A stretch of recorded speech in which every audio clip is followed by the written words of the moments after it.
we have been wasting weeks squabbling among ourselves, and that the fault is mainly that on the U.S. side, though Zelensky didn't handle the Oval Office meeting as I wish he had. But the Russians are just sitting back enjoying the spectacle. A few weeks ago, Trump was talking about putting more pressure on the Russians through increased sanctions, and there are, believe me, opportunities to do that, and other kinds of pressure. And at one point, J.D. Vance, before he started bashing France and Britain, was talking about even U.S. military steps to put pressure on Russia. So it is possible that if the Trump administration starts facing in the right direction, it will return to a policy of recognizing that we've got to push Putin because he's the real problem. I'm not saying we're going to get there, but that's what needs to happen. Now, look, let's get a view from Russia, because we hear Ukraine and United States, they're reportedly set to sign that rare minerals deal, and President Trump perhaps announcing that agreement in his address to Congress a bit later. It follows a difficult 24 hours for Kyiv, following that announcement that the US was pausing its military aid. The suspension, of course, was welcomed in Moscow. Let's discuss the mood in Russia there tonight with Daniel Fried, a former Assistant Secretary of State for European and Eurasian Affairs and a former coordinator for sanctions policy against Russia. Daniel Fried, thanks ever so much for joining us tonight. It's a pretty eventful night, isn't it? And the day has tripped along with so many announcements. But let's start with Donald Trump's call to pause military aid to Ukraine. I mean, it was announced overnight. It was happening immediately. And presumably the mood in Moscow was pretty celebratory, yeah? I can imagine. In fact, the Russians have been crowing for several days that Trump was doing just what they wanted to do, that the U.S. was shifting over to their side. They've not hidden their glee. And so the Trump administration's announcement of suspended military assistance to Ukraine reinforced this mood.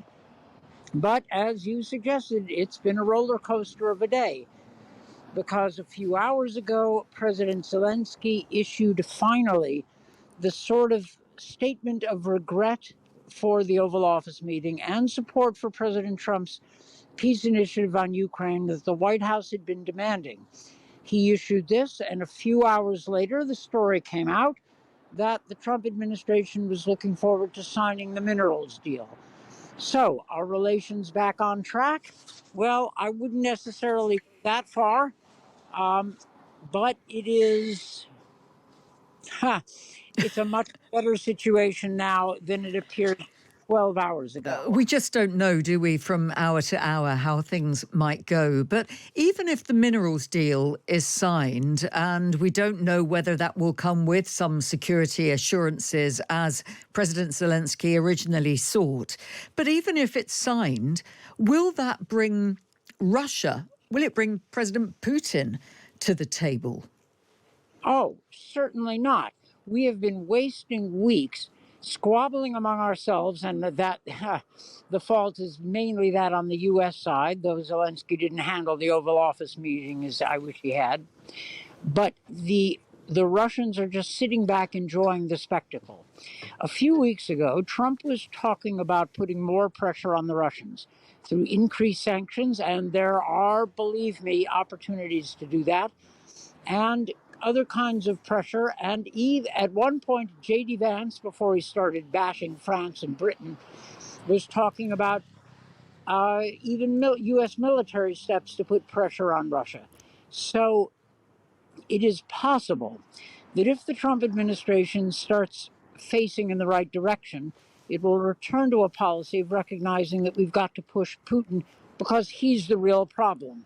I'm not saying we're going to get there, but that's what needs to happen. Yeah. And it could.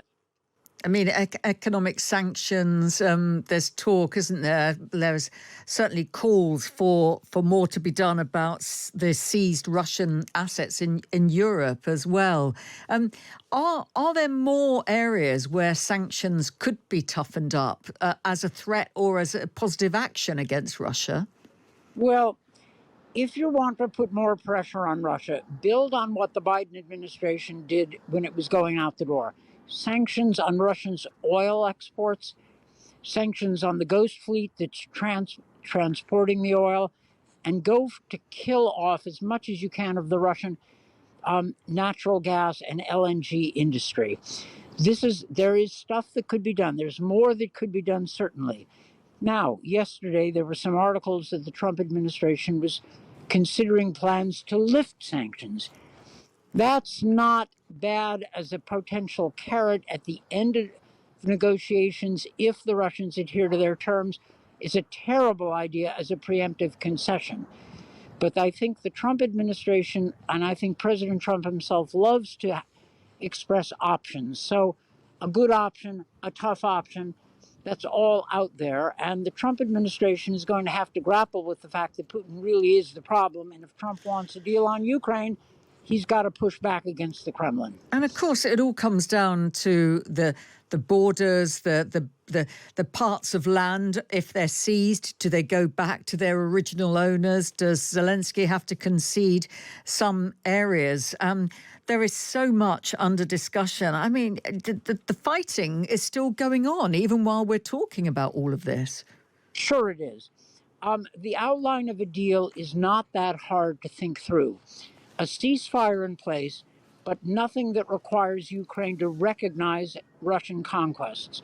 But a ceasefire in place, leaving the status of those occupied territories unsettled, plus security for Ukraine, would be the framework of an agreement.